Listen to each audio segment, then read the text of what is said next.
Bonjour mes petits, tous mes souhaits que ça se passe très bien chez vous.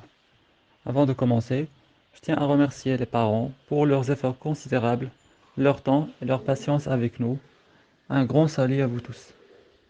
Le cours d'aujourd'hui sera fait en extension par rapport à une autre leçon qu'on a déjà vue ensemble, qui est l'addition posée sans retenue. Pour que vous vous placez mieux par rapport au sujet, entamons par une situation problème. En son chemin à l'épicerie, Nabil fait 28 pas pour descendre les escaliers. Puis, il marche 36 pas. Combien lui faut-il de pas pour aller de sa maison jusqu'à l'épicerie? Alors, comment va-t-on solutionner ce problème? Vous l'avez deviné? Oui, c'est très bien. On aura besoin d'une addition. Bien évidemment, on additionnera le nombre de pas qu'il lui faut pour descendre les escaliers de sa maison, ainsi que le nombre de pas qu'il fait ailleurs. C'est-à-dire, je vais additionner 28 et 36. Donc tout d'abord, je pose par colonne 28 et juste au-dessous, je pose 36. Je vérifie bien la pose toujours, les unités sous les unités, les dizaines doivent être également sous les dizaines. Et ensuite, j'entame.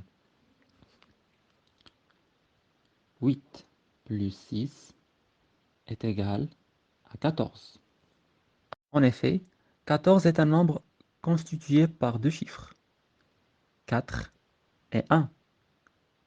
Autrement dit, au niveau de 14, je trouve combien de dizaines? C'est très bien, on a une dizaine et 4 unités. Vu qu'on est toujours dans la classe des unités, que va-t-on écrire? Est-ce qu'on va mettre le 4 ou bien le 1? Bravo, on va mettre seulement le 4, car on parle ici d'unité.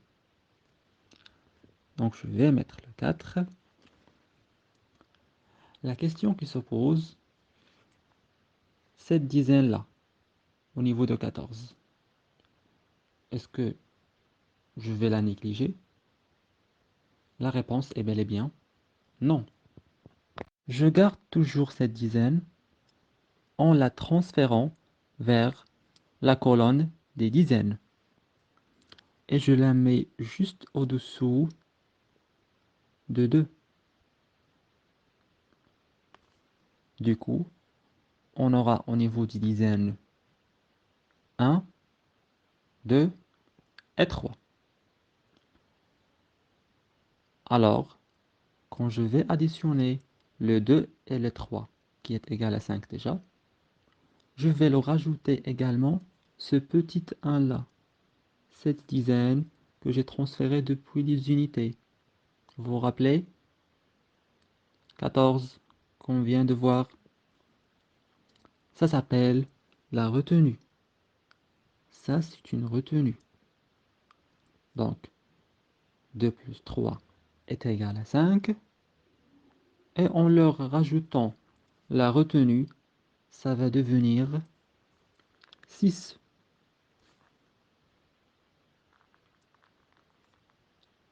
Résumons. Donc, on a trouvé combien? C'est très bien. On a trouvé 64. Alors, qu'est-ce qu'on va dire? Pour aller de sa maison jusqu'à l'épicerie, Nabil fait 64 pas. Est-ce que vous arrivez maintenant à faire un peu la nuance entre la catégorie d'addition qu'on a déjà traitée et cette nouvelle catégorie-là qui suppose la retenue? En toutes circonstances, on y procédera par une autre application afin de consolider vos acquis par rapport à cette nouvelle technique. À la librairie, Nouhaila achète deux livres. L'un à 45 dirhams et l'autre à 39 dirhams. Question. Combien doit-elle payer au libraire Apparemment, Nouhaila doit payer les prix des 2 livres, c'est-à-dire 45 dirhams d'une part et 39 dirhams de l'autre part. Par conséquent, que va-t-on faire? Bien entendu, on va agir à travers l'addition. Alors on entame. Je pose tout d'abord 45, juste 39 au-dessous, et ensuite je commence à effectuer l'addition après avoir vérifié bien sûr que les unités sont sous les unités et de même pour les dizaines. Quant aux unités, on a 5 plus 9 est égal à 14. 14 est bien entendu constitué par une dizaine et 4 unités. Pour moi, je suis dans la classe des unités, donc je me limite seulement aux unités. C'est-à-dire, je mets seulement le 4. Pour le 1 qui reste, je le transfère vers les dizaines. Je le mets tout petit en haut, juste au-dessus de 4. Puis, je continue mon addition.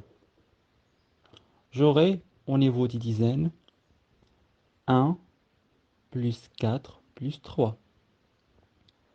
1 plus 4 est égal à 5, plus 3 est égal à 8. Donc en tout, j'ai trouvé 84. Je peux dire, Nouhaila doit payer 84 dirhams au libraire. Cette présentation touche à sa fin. J'espère que cela vous a été utile. Je vous retrouve très prochainement avec une nouvelle leçon. À très bientôt.